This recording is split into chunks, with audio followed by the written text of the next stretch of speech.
Hello everyone, my name is Crystal and I'm going to be giving a brief presentation about overpriced cable and a couple of very famous cable companies. So the average American has cable in their home, which I'm not one of them, but most Americans do have cable and they pay a ridiculous amount of money on cable.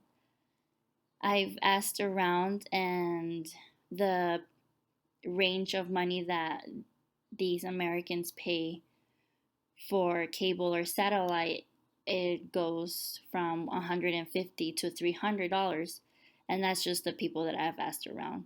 It's probably way more for others. Remember when we used to have corded phones and how much of a hassle it was and how annoying it was? Well, now we have the luxury of carrying our phone with us all over the place. And plus, we get to have all these kind of cool apps on our phone that can pretty much do anything. You have the option to go on the internet, listen to some music, and watch your favorite shows.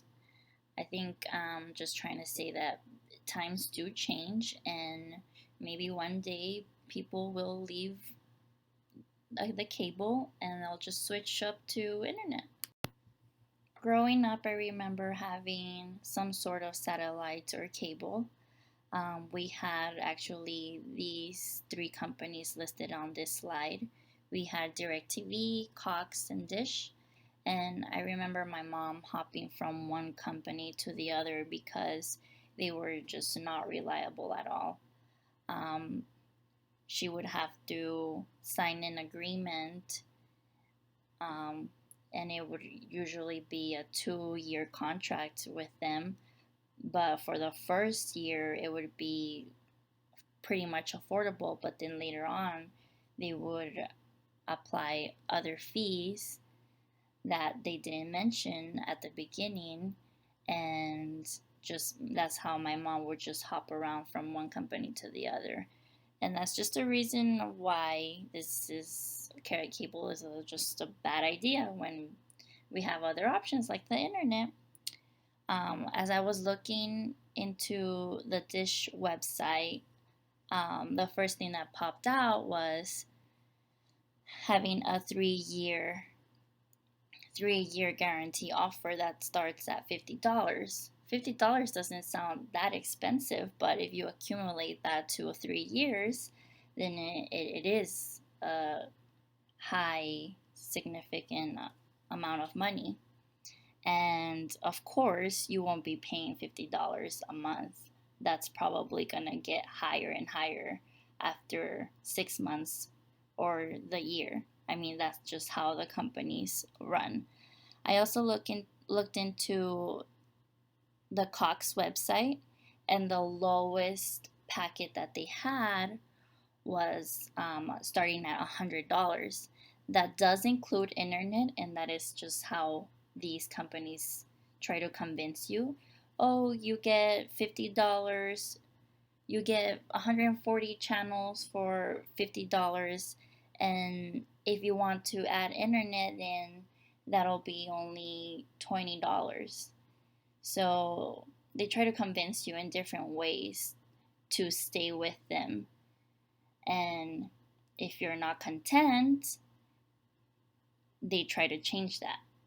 I'm speaking with experience, and when I used to have DirecTV and I wasn't happy with the service and I wanted to cut it down after the 2 years, of course, that's when they wanted to lower down the prices.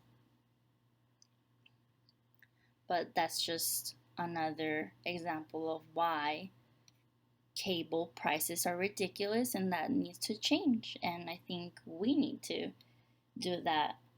We need to change that. The internet is pretty much all you need nowadays. If you have a laptop, you're all set. And if you want to go the extra mile, then you can get a really cool TV, which is you can get a smart TV also, and the smart TVs have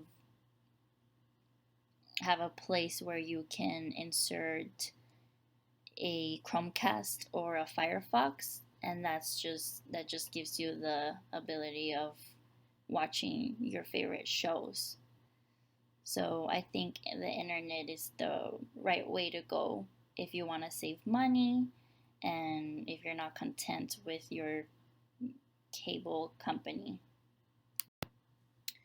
I feel like this world will just be a better place if we stop wasting our time watching television.